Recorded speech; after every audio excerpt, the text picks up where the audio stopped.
അത്യുന്നതങ്ങളിൽ ദൈവത്തിന് മഹത്വം, ഭൂമിയിൽ ദൈവപ്രസാദമുള്ള മനുഷ്യർക്ക് സമാധാനം. കഴിഞ്ഞ എപ്പിസോഡുകളിൽ യേശുക്രിസ്തുവിൻ്റെ ജനനത്തോട് ബന്ധപ്പെട്ടുള്ള കാര്യങ്ങളാണ് നമ്മൾ അവലോകനം, ചർച്ച എന്നൊക്കെ പറയാം. അവലോകനം ചെയ്ത്, ചർച്ച ചെയ്തത്, പഠിപ്പിച്ചത് അങ്ങനെയൊക്കെ നമുക്ക് പറയാൻ തക്കവണ്ണം സാധിക്കുന്ന കാര്യങ്ങളിലൂടെയാണ് നമ്മൾ ഇങ്ങനെ മുന്നേറുന്നത്. നമ്മളെല്ലാവരും ഒന്നെന്നുള്ള നിലയിൽ തന്നെ നമ്മൾ ഈ ശുശ്രൂഷയിൽ ഇങ്ങനെ മുന്നേറുകയാണ്. ഗ്രേസ് TV-യിലൂടെ നമുക്ക് ലഭിക്കുന്ന ആത്മപ്രചോദനങ്ങൾക്കായിട്ടും കർത്താവിന് മഹത്വം അർപ്പിക്കുന്നു. എല്ലാവരും എന്ത് ചെയ്യും, ധാരാളമായിട്ട് അനുഗ്രഹിക്കട്ടെ. നമ്മുടെ വാഴ്ത്തപ്പെട്ട കർത്താവിൻ്റെ ജനന ദിവസം ലൂക്കോസിൻ്റെ 2-ാം അധ്യായത്തിൻ്റെ 14-ാമത്തെ വാക്യത്തിൽ മുഴങ്ങിക്കേട്ട ഒരു ശബ്ദം, ഒരു ഗാനമാണ്, സ്വർഗത്തിൻ്റെ ഗാനമാണ്. സ്വർഗം നേരിട്ട് എഴുതിയ അങ്ങനെ പറയട്ടെ, ചമച്ച അങ്ങനെ പറയട്ടെ, പാടിയ അങ്ങനെ പറയട്ടെ. അങ്ങനെ പറയാൻ കാരണം എന്താണെന്ന് ചോദിച്ചാൽ സ്വർഗത്തിൻ്റെ ദൂതന്മാർ ചേർന്ന് പാടി എന്നാണ് നമ്മൾ വായിക്കുന്നത്. 10-ാമത്തെ വാക്യത്തിൽ ദൂതൻ അവരോട് ഭയപ്പെടേണ്ട, സർവ്വജനത്തിനുണ്ടാകുവാനുള്ള മഹാസന്തോഷം ഞാൻ നിങ്ങളോട് സുവിശേഷീകരിക്കുന്നു. ക്രിസ്തു എന്ന രക്ഷിതാവ് ഇന്ന് ദാവീദിന്റെ പട്ടണത്തിൽ നിങ്ങൾക്കായി ജനിച്ചിരിക്കുന്നു എന്ന് പറഞ്ഞു. Good tidings of great joy. സകല മനുഷ്യർക്കും ഉള്ള രക്ഷാകരമായിട്ടുള്ള നല്ല വാർത്ത. വാർത്ത എന്നുള്ള വാക്ക് ഉണ്ടായത് നമുക്ക് എല്ലാവർക്കും അറിയാം. News, north, east, west, south 4 ദിക്കുകൾ ചേർന്ന് വരുമ്പോഴാണ് ഇങ്ങനെ വാർത്ത എന്ന് പറയുന്നത്. വാർത്തയെക്കുറിച്ച് നമ്മൾ ഗ്രഹിക്കുമ്പോൾ യെരമ്യാപ്രവചനം 51-ാം അധ്യായത്തിൽ ഒരു വചനമുണ്ട്. വാർത്തയെക്കുറിച്ചൊരു വചനമുണ്ട്. അത് എന്താണ്? അധിപതികൾ തമ്മിൽ പ്രശ്നമുണ്ടാക്കുന്ന വാർത്തകൾ, സാഹസത്തിൻ്റെ വാർത്തകൾ, ഒരാണ്ടിൽ ഒരു വാർത്ത, പിറ്റേ ആണ്ടിൽ പിന്നൊരു വാർത്ത, ഭയപ്പെടുത്തുന്ന വാർത്തകൾ, അങ്ങനെയുള്ള വാർത്തകൾ കൊണ്ട് അധിപതിയെ തമ്മിൽ പോരടിക്കുകയും, ഇപ്പോഴത്തെ ഒരു സാഹചര്യങ്ങളൊക്കെ നമുക്കറിയാമല്ലോ. രാഷ്ട്രത്തലവന്മാര്, പ്രത്യേകിച്ചൊന്നും പറയേണ്ട ആവശ്യമില്ല, ചില രാഷ്ട്ര തലവന്മാര് തമ്മിൽ കോർക്കുകയാണ്, തമ്മിൽ പ്രശ്നം പറയുകയാണ്. അവർ തമ്മിൽ അത് യെരമ്യാപ്രവചനം 51-ാം അധ്യായത്തിൻ്റെ 46-ാമത്തെ വാക്യമാണ്. ആ അധിപതികൾ തമ്മിൽ കോർക്കുന്ന, ഇടയുന്ന വാർത്തകളും, സാഹസത്തിൻ്റെ വാർത്തകളും, ഭയപ്പെടുത്തുന്ന വാർത്തകളും. ഒരാണ്ടിൽ ഒരു വാർത്ത, പിറ്റേ ആണ്ടിൽ പിറ്റേ ഒരു വാർത്ത. ഒരു ദിവസം ഒരു വാർത്ത വരുന്നു, അടുത്ത ദിവസം വേറൊരു വാർത്ത വരുന്നു. ഈ ബാഡ് ന്യൂസ് വരുന്നു, ഫേക്ക് ന്യൂസ് വരുന്നു. ഇതിൻ്റെ എല്ലാം നടുവിൽ ഒരു ഗുഡ് ന്യൂസ്, നല്ലൊരു വാർത്ത. എന്താണ് വാർത്ത? അത് ദൂതൻ പറഞ്ഞതാണ് നല്ല വാർത്ത. ദൂതൻ അവരോട് ഭയപ്പെടേണ്ട, സർവ്വജനത്തിനുണ്ടാകുവാനുള്ള മഹാസന്തോഷമായ നല്ല വാർത്ത ഞാൻ നിങ്ങളോട് സുവിശേഷീകരിക്കുന്നു. ക്രിസ്തു എന്ന രക്ഷിതാവ് ഇന്ന് നിങ്ങളുടെ ദാവീദിന്റെ പട്ടണത്തിൽ നിങ്ങൾക്കായി ജനിച്ചിരിക്കുന്നു എന്ന് ദൂതൻ പറഞ്ഞപ്പോൾ ഇടയന്മാരെ കേൾക്കുകയാണ്. ഒരു സംഘഗാനം ഞാൻ പറയട്ടെ, ഒരു സമൂഹഗാനം ഞാൻ പറയട്ടെ, ഒത്തൊരുമിച്ചുള്ള സ്വർഗത്തിൻ്റെ ഗാനം. സ്വർഗത്തിൽ നേരിട്ട് കേട്ട ഒരു ഗാനമാണ്. അത് ചമച്ചത് ഏതെങ്കിലും സാഹിത്യകാരന്മാരോ കലാകാരന്മാരോ കവികളോ ഗാനരചയിതാക്കളോ ഒന്നും രചിച്ചതല്ല. ഇത് സ്വർഗം തന്നെ രചിച്ചൊരു ഗാനം. ആ ഗാനത്തിൻ്റെ ഇരടികളിൽ കേൾക്കുന്ന വാക്കുകൾ എന്താണ്? അത്യുന്നതങ്ങളിൽ ദൈവത്തിന് മഹത്വം, ഭൂമിയിൽ ദൈവപ്രസാദമുള്ള മനുഷ്യർക്ക് സമാധാനം. യേശു ജനിച്ച ആ ദിവസം കേട്ട ഒരു ഗാനമാണ്. യേശുക്രിസ്തു ചരിത്രത്തിലേക്ക് ഇങ്ങനെ ജനിച്ചു വരികയായിരുന്നു. യേശു ജനിച്ചു എന്നുള്ളതിൻ്റെ തെളിവ് മത്തായി, മർക്കോസ്, ലൂക്കോസ്, യോഹന്നാൻ സുവിശേഷങ്ങളും വിശുദ്ധ ബൈബിളും മാത്രം മതി. എന്നാൽ ആരെങ്കിലും യേശുവിനെ കുറിച്ച് ചരിത്രത്തിലുണ്ടോ എന്നൊന്ന് പരതി നോക്കിയാൽ, സുട്ടോണിയസിൻ്റെ ചരിത്രം നിങ്ങൾ നോക്കുക. റോമൻ സാമ്രാജ്യത്തിൻ്റെ എഴുത്തുകാരനായിരുന്ന സുട്ടോണിയസ് മാത്രമല്ല, അത് പ്ലിനി എന്ന് പറയുന്ന എഴുത്തുകാരൻ, ബിഥൂന്യയിലെ ഗവർണറായിരുന്നു പ്ലിനി എന്ന് പറയുന്നത്. തന്നെയുമല്ല, യഹൂദന്മാരുടെ ചരിത്രകാരനായിട്ടുള്ള ജോസീഫസ്, അതുപോലെ തന്നെ ട്രാജന് എഴുതിയ കത്തിൽ, ഇങ്ങനെ പല സ്ഥലങ്ങളിൽ, പലയിടങ്ങളിൽ ചരിത്രത്തിൻ്റെ താളുകളിൽ നമ്മൾ നോക്കുമ്പോൾ യേശുക്രിസ്തുവിനെ കുറിച്ച് ബൈബിൾ മാത്രം മതി, ബൈബിൾ അല്ലാതെ ഇതരമായിട്ടുള്ള എഴുത്തുകളിൽ, സൂട്ടോണിയസിന്റെ എഴുത്തുകളിലും അത് യോസീഫസിന്റെ എഴുത്തുകളിലും പ്ലിനിയുടെ എഴുത്തുകളിലും ഒക്കെയും, അത് ഒരു കാര്യം ഓർക്കണം, AD 100 മുൻപായിട്ട് എഴുതിയ എഴുത്തുകളാണ് കേട്ടോ. AD 100 മുൻപായിട്ട് എഴുതിയ എഴുത്തുകളാണ്. ആ എഴുത്തുകളിലൊക്കെയും യേശുക്രിസ്തുവിൻ്റെ ചരിത്ര രേഖകൾ ഇങ്ങനെ പരാമർശിക്കപ്പെട്ടിട്ടുണ്ട്. അത് യേശുവിൻ്റെ ചരിത്രം.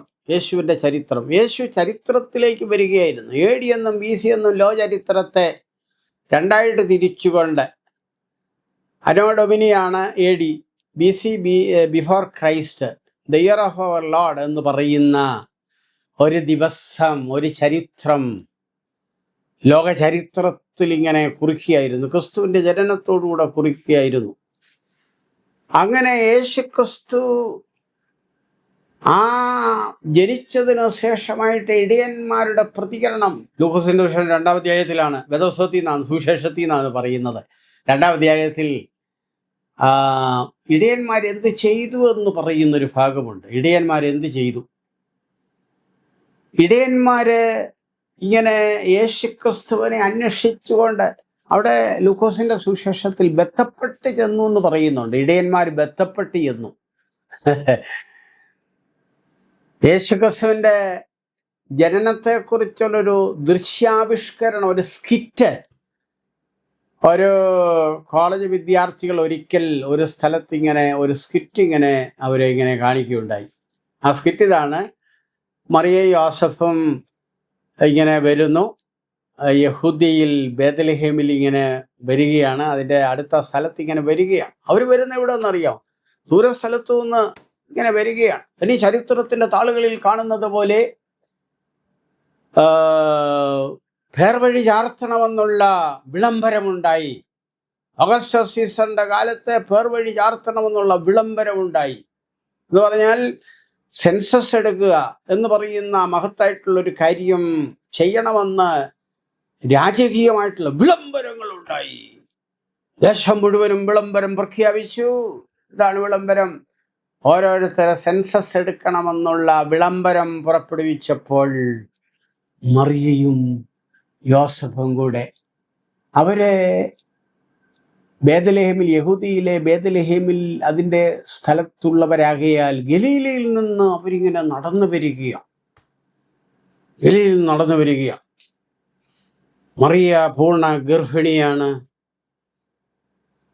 അത് ഭക്തനായ യോസഫ് മറിയെ ഇങ്ങനെ കൊണ്ടുപോവുകയാണ്. ഒരു വെളിപ്പാട് ലഭിച്ചത് കൊണ്ടാണ് ആ യോസഫ് മറിയെ ഇങ്ങനെ സ്വീകരിച്ചു കൊണ്ട് നടക്കുന്നത്.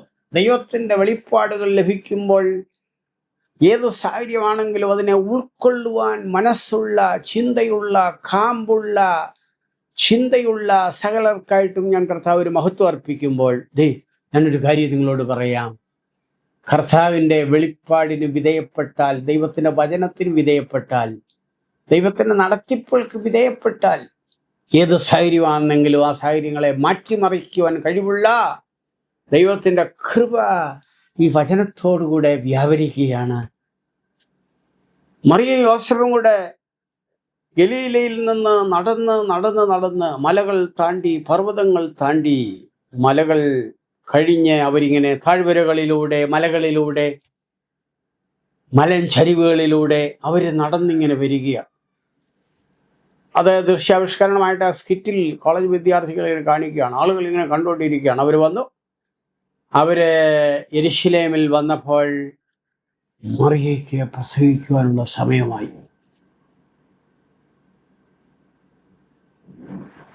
യോസഫ് എന്തു ചെയ്യണം? യോസഫായിട്ടൊരു നടനായിട്ട് ഒരു ആളിങ്ങനെ നടനായിട്ട് അഭിനയിക്കുന്നു, നടിയായിട്ട് മറിയ ഇങ്ങനെ അഭിനയിക്കുന്നു. ഖുലീന കുടുംബത്തിൽപ്പെട്ട, യഹൂദ പാരമ്പര്യത്തിൽപ്പെട്ട മറിയായിട്ട് ഒരു നടി ആയിട്ട് ഒരാൾ ഇങ്ങനെ അഭിനയിക്കുകയാണ്. അവർ രണ്ടുപേരും ഇങ്ങനെ നടന്നു വരുമ്പോൾ ആ കുലീന യഹൂദ കുടുംബത്തിൽപ്പെട്ട മറിയ എന്ന് ഞാൻ പറയട്ടെ, മറിയായിട്ട് വേഷമിട്ടിരിക്കുകയാണ്. മറിയയ്ക്ക് പ്രസവിക്കാനുള്ള സമയമായി. യോസഫ് താങ്ങി പിടിച്ചുകൊണ്ട്, മറിയയെ താങ്ങി പിടിച്ചുകൊണ്ട് ഇങ്ങനെ വരികയാണ്. ആളുകളെല്ലാവരും, പ്രേക്ഷകരെല്ലാവരും ഇത് കണ്ടുകൊണ്ടിങ്ങനെ ഇരിക്കുകയാണ്. നിശബ്ദമായിട്ട് ആ കാഴ്ച ഇങ്ങനെ കാണുകയാണ്. യോസഫ് മറിയയെ താങ്ങി പിടിച്ചുകൊണ്ട് എങ്ങനെ കടന്നു വരുന്നു. ഇങ്ങനെ വന്ന് വഴിയമ്പലത്തിൽ സ്ഥലമുണ്ടോ എന്ന് അന്വേഷിച്ച് യോസഫ് മറിയയെ താങ്ങി പിടിച്ചുകൊണ്ട്, മറിയയ്ക്ക് പ്രസവിക്കുവാനുള്ള സമയമായി, ഓരോ വഴിയമ്പലത്തിൻ്റെ വാതായനങ്ങളിൽ ഇങ്ങനെ മുട്ടുകയും, അങ്ങനെ മുട്ടുമ്പോൾ വഴിയമ്പലക്കാരൻ വന്ന് പറയുകയാണ്, ഇവിടെ സ്ഥലമില്ല.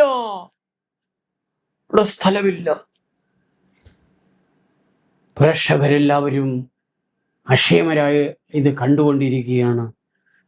അയ്യോ, അവരിങ്ങനെ ചിന്തിക്കുകയാണ്, അയ്യോ, ഒരു സ്ത്രീക്കും ഇങ്ങനെ സംഭവിക്കരുത്, അവരങ്ങനെ ആളുകളിങ്ങനെ പറഞ്ഞുകൊണ്ട് നിൽക്കുമ്പോൾ മറിയയെ യോസഫ് താങ്ങി പിടിച്ചുകൊണ്ട് ഇങ്ങനെ വരികയാണ്. ഒരു വഴിയമ്പലക്കാരൻ്റെ അവിടെ ഒന്ന് മുട്ടി, വഴി സ്ഥലമില്ലെന്ന് പറഞ്ഞു. ആളുകളെല്ലാം ചിന്തിച്ചു, അയ്യോ, ലോകത്തിലൊരു സ്ത്രീക്കും ഇങ്ങനെ സംഭവിക്കരുതെന്ന് പ്രേക്ഷകരിങ്ങനെ ചിന്തിച്ചുകൊണ്ടിരിക്കുമ്പോൾ യോസഫ് മറിയയെ താങ്ങി പിടിച്ചുകൊണ്ട് ഒരു കർഷകന്റെ ഭവനത്തിലേക്ക് ഇങ്ങനെ പോവുകയാണ്. ആ കർഷകന്റെ ഭവനത്തിൽ ഒരു പശുത്തൊഴുത്തുണ്ട്. ആ കർഷകന്റെ വീട്ടിൽ വന്നിട്ട് യോസഫ് പറയുകയാണ്, എൻ്റെ ഭാര്യ മറിയയ്ക്ക് പ്രസവിക്കണം, ഒരു സ്ഥലം തരാമോ? നല്ലവനായ കർഷകൻ പറഞ്ഞു, ഇവിടെ സ്ഥലമുണ്ടെന്ന് പറഞ്ഞു. അങ്ങനെ മറിയ ആ പശുത്തൊഴുത്തിൽ, വഴിയമ്പലത്തിൽ സ്ഥലമില്ലാകിയാൽ പശുത്തൊഴുത്തിൽ കിടത്തിയെന്നാണ് പറയുന്നത്. ആ പശുത്തൊഴുത്തിൻ്റെ അടുത്ത അരിയിൽ ക്രിസ്തുവിനെ ജന്മം നൽകി കൊടുത്തു. ആ പശുത്തൊഴുത്തിൽ ക്രിസ്തു മറിയയുടെ കയ്യിൽ ഇങ്ങനെ ഇരിക്കുകയാണ്. ഞാനിവിടെ ഒരു കാര്യം ഓർപ്പിക്കാൻ തക്കവണ്ണം ആഗ്രഹിക്കുന്നു. ഇവിടെ സ്ഥലമില്ല എന്ന് പറഞ്ഞ് പലരും മാറിയപ്പോൾ ഇവിടെ സ്ഥലമുണ്ടെന്ന് പറയുവാൻ ഇന്നത് നമ്മളോടാണ്, നമ്മളോടാണ്. വാതായനങ്ങൾ വലിച്ചടയ്ക്കുമ്പോൾ, ഇവിടെ സ്ഥലമില്ല എന്ന് ആളുകൾ പറയുമ്പോൾ, യേശുവിന് വേണ്ടി സ്ഥലം കൊടുക്കുവാൻ പൗലോസിനെ പോലെ കൊലോസ്യ ലേഖനത്തിൽ പറഞ്ഞിരിക്കുന്ന പോലെ, മഹത്വത്തിന് പ്രത്യാശയായ ക്രിസ്തു നിങ്ങളിൽ ജനിച്ചിരിക്കുന്നു എന്ന് കൊലോസ്യ ലേഖനം 1:27 കാണുന്നത് പോലെ, ക്രിസ്തുവിന് ജന്മം നൽകി കൊടുക്കുവാൻ നമ്മളുടെ ഹൃദയമാകുന്ന കവാടങ്ങൾ തുറക്കുവാനുള്ള കൃപ ദൈവം തമ്പുരാൻ നമുക്ക് നൽകി തന്നല്ലോ. ഇന്ന് ഈ ദൂത് കേൾക്കുന്ന പ്രിയപ്പെട്ടവരെ, നമ്മുടെ ജീവിതത്തിൽ പല സന്ദർഭങ്ങളിലായിട്ട് യേശുവിന് വേണ്ടി വാതായനങ്ങൾ തുറന്നു കൊടുക്കുവാൻ, ഇവിടെ വാതിലുകൾ അടയ്ക്കുകയാണ്, കൊട്ടി അടയ്ക്കുക. യേശു നിന്ന് മുട്ടിക്കൊണ്ടിരിക്കുകയാണ്. പലരും വാതിലുകൾ ശബ്ദത്തിലൂടെ അടയ്ക്കുകയാണ്. അങ്ങനെ അടയ്ക്കുമ്പോൾ വാതിലുകൾ തുറക്കുവാൻ റോമാലേഖനം 10:9 യേശുവിനെ കർത്താവിൻ രക്ഷിതാവായിട്ട് വാഗൊണ്ട് ഏറ്റുപറയുവാൻ, യേശു ക്രിസ്തു മരിച്ചുകൊണ്ട് ഉയർത്തെഴുന്നേറ്റു എന്ന് ഹൃദയം കൊണ്ട് വിശ്വസിക്കുവാൻ റോമാലേഖനം 10:9-10 വാക്യങ്ങളിൽ കാണുന്നത് പോലെ, യോഹന്നാൻ 1:12 വാക്യത്തിൽ കാണുന്നത് പോലെ നമുക്ക് ദൈവം അനുഭവം നൽകി തന്നതിനായിട്ട് ദൈവത്തിന് സ്തോത്രം. ഇന്നീ സന്ദേശം കേൾക്കുന്ന പ്രിയ സഹോദരീ, വാതായനങ്ങൾ വലിച്ചടയ്ക്കുവാനല്ല, ക്രിസ്തുവിന് വേണ്ടി ഇവിടെ സ്ഥലമുണ്ടെന്ന് പറയുവാൻ, ആ പാവപ്പെട്ട കൃഷിക്കാരൻ കാർഷികൻ പറഞ്ഞതുപോലെ ഇവിടെ സ്ഥലമുണ്ടെന്ന് പറയുവാൻ മനസ്സ് വയ്ക്കുന്ന സകലമാന വിശുദ്ധന്മാർക്കായിട്ട് ഞാൻ കർത്താവിന് മഹത്വം അർപ്പിക്കുന്നു. ദമസ്കോസിന്റെ പടിവാതിക്കൽ കടന്നുകൊണ്ട് പൗലോസ് പറഞ്ഞു, ഇവിടെ സ്ഥലമുണ്ടെന്ന് പറഞ്ഞു. പത്രോസ് പറഞ്ഞു, ഇവിടെ സ്ഥലമുണ്ടെന്ന് പറഞ്ഞു. തോമസ് പറഞ്ഞു, ഇവിടെ സ്ഥലമുണ്ടെന്ന് പറഞ്ഞു. അഗസ്റ്റിൻ പറഞ്ഞു, ഇവിടെ സ്ഥലമുണ്ടെന്ന് പറഞ്ഞു. സ്പർജൻ പറഞ്ഞു, ഇവിടെ സ്ഥലമുണ്ടെന്ന് പറഞ്ഞു. DL മൂഡി പറഞ്ഞു, ഇവിടെ സ്ഥലമുണ്ടെന്ന് പറഞ്ഞു. അതേ, ഹൃദയത്തിൽ സ്ഥലമുണ്ടോ? ഹൃദയത്തിൽ സ്ഥലമുണ്ടോ? അങ്ങനെ യേശു ജനിച്ച ദിവസം ചരിത്രത്തിന്റെ താളുകളിൽ കാണുന്നത് പോലെ യേശു ജനിച്ച ദിവസം ഇടയന്മാര് ഇങ്ങനെ ആ പുൽക്കൂട്ടിലേക്ക് വരുവാൻ അവർ തയ്യാറാവുകയാണ്. അവർ വരികയാണ്, ക്രിസ്തുവിനെ കാണുവാൻ വരികയാണ്. കൺകുളിർക്കെ കാണുവാൻ മനസ്സ് നിറഞ്ഞ് യേശുവിൻ്റെ മുമ്പിൽ തലകളെ വണക്കുവാൻ, യേശുവിൻ്റെ മുമ്പിൽ തങ്ങളെ തന്നെ സമർപ്പിക്കുവാൻ അവരിങ്ങനെ വരികയാണ്. മാർക്ക് ലൗറി എഴുതിയ പ്രസിദ്ധമായിട്ടുള്ള ഒരു ക്രിസ്മസ് ഗാനമുണ്ട്. ഞാൻ ഇഷ്ടപ്പെട്ട ക്രിസ്മസ് ഗാനങ്ങളിൽ എനിക്ക് ഏറ്റവും ഇഷ്ടപ്പെട്ട ക്രിസ്മസ് ഗാനം മാർക്ക് ലൗറി എന്ന് പറയുന്ന ആ ദൈവദാസൻ എഴുതിയ അതിമനോഹരമായിട്ടുള്ള ഒരു ക്രിസ്മസ് ഗാനമാണ്. ആ ക്രിസ്മസ് ഗാനത്തിന്റെ ഈരടികൾ നമുക്കെല്ലാവർക്കും അറിയാം. എന്താണ്? വളരെ വിശ്വപ്രസിദ്ധമായിട്ടുള്ള ഒരു ക്രിസ്മസ് ഗാനമാണത്. അതിൻ്റെ ഭാവന ഇങ്ങനെയാണ്. മാർക്ക് ലൗറി ഒരു ഭാവനയിൽ പറയുകയാണ്, യേശു കർത്താവിനെ കരങ്ങളിൽ എന്തിക്കൊണ്ട് യേശുവിൻ്റെ അമ്മ മറിയ ഇങ്ങനെ ഇരിക്കുന്നു. മറിയയുടെ കരങ്ങളിൽ യേശു കർത്താവ് ഇങ്ങനെ ഇരിക്കുക. കാലത്തിന്റെ തികവിൽ പ്രത്യക്ഷപ്പെട്ട ചരിത്രത്തിന്റെ താളുകളിലേക്ക് ഇറങ്ങി വന്ന നമ്മുടെ വാഴ്ത്തപ്പെട്ട കർത്താവ് മറിയയുടെ കരങ്ങളിൽ ഇങ്ങനെ ഇരിക്കുക. അത് ഞാൻ പറയുമ്പോൾ ഒരു കാര്യം കൂടെ ഞാൻ പറയണം. താണ് ലോകത്തിൽ വന്ന് എല്ലാവരും കയറി മുൻപോട്ട് പോകാൻ നോക്കുമ്പോൾ താണ് ലോകത്തിൽ വന്ന എന്നെ രക്ഷിക്കുവാൻ, നിങ്ങളെ രക്ഷിക്കുവാൻ, നമ്മെ രക്ഷിക്കുവാൻ താണ് ലോകത്തിൽ ഇറങ്ങി വന്ന, നമ്മുടെ അരികിലേക്ക് ഇറങ്ങി വന്ന, നമ്മുടെ സമീപത്തിലേക്ക് ഇറങ്ങി വന്ന യേശു കർത്താവിനെ ഓർത്ത് ഞാൻ കർത്താവിന് മഹത്വം അർപ്പിക്കുക. ചുരുങ്ങി ദൈവമായവൻ. യോഹന്നാന്റെ സുവിശേഷം 1-ാം കാണുന്നത് പോലെ ആദിയിൽ വചനമുണ്ടായിരുന്നു, വചനം ദൈവത്തോടുകൂടിയായിരുന്നു, വചനം ദൈവമായിരുന്നു എന്ന് പറയുന്നത് പോലെ ആ ദൈവമായിരുന്നവൻ ചുരുങ്ങി അതേ മറിയുടെ കരങ്ങളിൽ ഇങ്ങനെ ഇരിക്കുകയാണ്.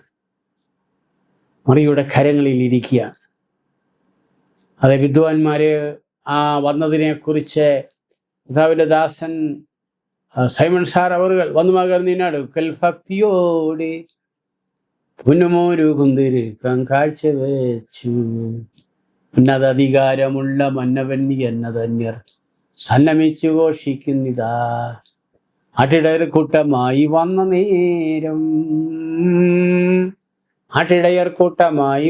നേരം കീറ്റുശീലയിൽ കിടന്ന യേശു കർത്താവ് മറിയുടെ കരങ്ങളിൽ ഇങ്ങനെ ഇരിക്കുക. മാർക്ക് ലൗറി പാടുകയാണ്. മാർക്ക് ലൗറിയുടെ വിശ്വപ്രസിദ്ധമായിട്ടുള്ള ക്രിസ്മസ് ഗാനത്തിന്റെ ഈരടികൾ ഇങ്ങനെയാണ്. Mary, did you know your baby born? Mariya, നിനക്കറിയാമായിരുന്നുവോ നിന്റെ കയ്യിലിരിക്കുന്ന കുഞ്ഞ് ആരായി തീരുമെന്ന്? മാർക്ക് ലൗറി എഴുതിയ വിശ്വപ്രസിദ്ധമായിട്ടുള്ള ക്രിസ്മസ് ഗാനത്തിന്റെ ഈരടികൾ ഇങ്ങനെ പുരോഗമിച്ച് വരികയാണ്. Mary, did you know your baby born? നിന്റെ കയ്യിലിരിക്കുന്ന ഈ കൈക്കുഞ്ഞ് ആരാണെന്ന് നിനക്കറിയാമായിരുന്നുവോ? ആരായിരുന്നുവെന്ന് നിനക്കറിയാമായിരുന്നു? അതിന്റെ ചരണങ്ങൾ ഇങ്ങനെ മുൻപോട്ട് പോവുകയാണ്. 5 അപ്പം കൊണ്ട് 5000 പേരെ പോഷിപ്പിക്കുന്നവനാണെന്ന് നിനക്കറിയാമായിരുന്നുവോ? കടലിന്റെ മീതെ നടക്കുന്നവനാണെന്ന് നിനക്കറിയാമായിരുന്നുവോ? എല്ലാവർക്കും വേണ്ടി കാൽവരി ക്രൂശിൽ മരിക്കുന്നവനാണെന്ന് നിനക്കറിയാമായിരുന്നുവോ? ഉയർത്തെഴുന്നേറ്റുന്നവനാണെന്ന് നിനക്കറിയാമായിരുന്നോ? Mary, did you know your baby born? രാജാക്കന്മാരുടെ രാജാവായി മടങ്ങി വരുന്നവൻ യേശുവാണെന്ന് നിനക്കറിയാമായിരുന്നുവോ? ഇന്ന് ഈ പ്രത്യേകമായിട്ടുള്ള അവസരത്തിൽ ക്രിസ്തുവിനൊരിടം കൊടുക്കുവാൻ, യേശുവിനൊരു സ്ഥലം കൊടുക്കുവാൻ, നമ്മുടെ ഭവനത്തിലൊരു സ്ഥലം കൊടുക്കുവാൻ, നമ്മുടെ വ്യക്തിത്വത്തിലൊരു സ്ഥലം കൊടുക്കുവാൻ, നമ്മുടെ സഭയിൽ കൊടുക്കുവാൻ, നമ്മുടെ സമൂഹത്തിൽ കൊടുക്കുവാൻ ദൈവം തമ്പുരാൻ എല്ലാവർക്കും അനുഗ്രഹം നൽകി തരട്ടെ. അത്യുന്നതങ്ങളിൽ ദൈവത്തിന് മഹത്വം, ഭൂമിയിൽ ദൈവപ്രസാദമുള്ള മനുഷ്യർക്ക് സമാധാനം.